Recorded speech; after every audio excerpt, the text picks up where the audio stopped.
Hello, everybody, and welcome to the Recovery Classroom. My name is Drew. I am alcoholic. Today, I'm a recovering alcoholic, and I cannot be any more grateful. It's Friday night. That means we have our Friday night crosstalk meeting tonight at 7 o'clock, 5747 East Pea Ridge Road in Huntington. If you're local to the Huntington area, come on down and hang out with us for what we like to call the quickest hour in recovery. Starts tonight at 7 o'clock. We'll see you there. Also, real quick, just want to say thank you for your patience over the course of this last week.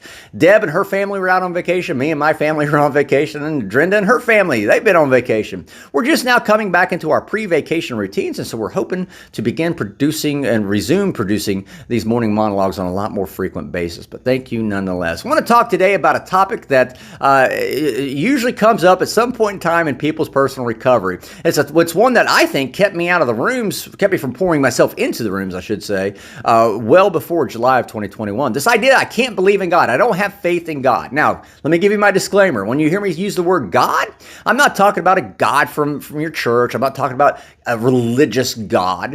It's not what I'm talking about. I am talking about a power that's greater than you, greater than me, something we can't see, we can't touch, we can't audibly hear, but we know is at work, and we know something is at work in our lives because we see the effects. And it's a lot easier for me to use the term God as opposed to giving you that 25-second definition. So there's my disclaimer. I see this all the time. Newcomers come into the rooms and they say, well, I understand this is a spiritual program, but I just can't get my head around this whole God thing. I get it. Again, we're asking you to believe in something you can't see, touch, hear. I get it. I understand. But I like to pose this question to that newcomer. If you don't believe in God, if you don't have faith in God, then can you explain to me who created this world that we live in?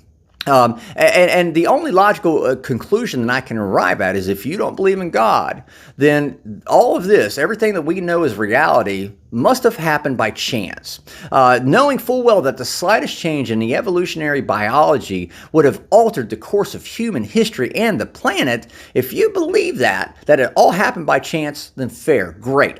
There's nothing wrong with that by any means. But let me ask you this follow-up question. How do you know? Did you witness the cellular evolution over millennia yourself? I doubt it. Or are you relying upon what other people have told you or things that you've read? Again, there's nothing wrong with it if you have.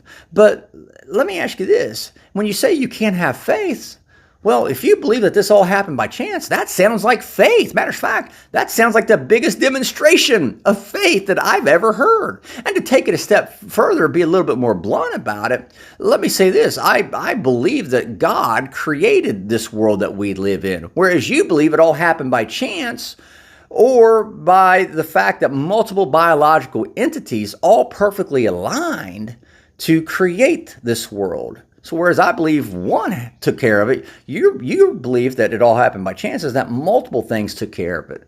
Well, hell, it sounds like you got more faith than I do. Congratulations, that's awesome. My point in all of this is we are relying upon what other people have told us. I wasn't there to witness God creating the universe. My kids might tell you I was, but I swear to God I wasn't.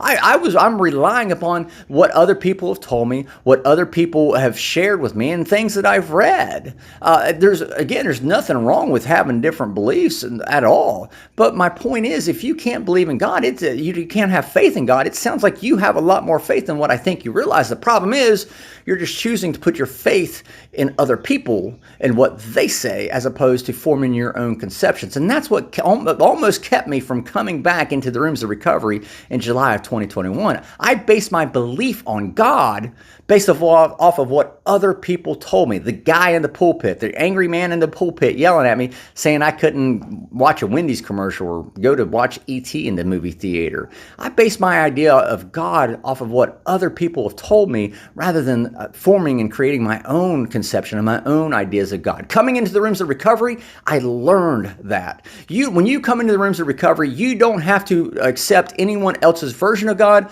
other than what you choose. I encourage you, pour yourself into the room, pour yourself into the big book, find and create your own conception of your higher power. You can call him God, you can call him whatever you want, but just make sure you call on him pretty frequently. With that being said, I'm out of time. Thank you guys for letting me come in and share 5 to 10 minutes of your day with you. You guys have to keep me sober, and I cannot be more appreciative. We'll be talking again soon, guys. Remember, you can't get drunk if you don't take that first drink.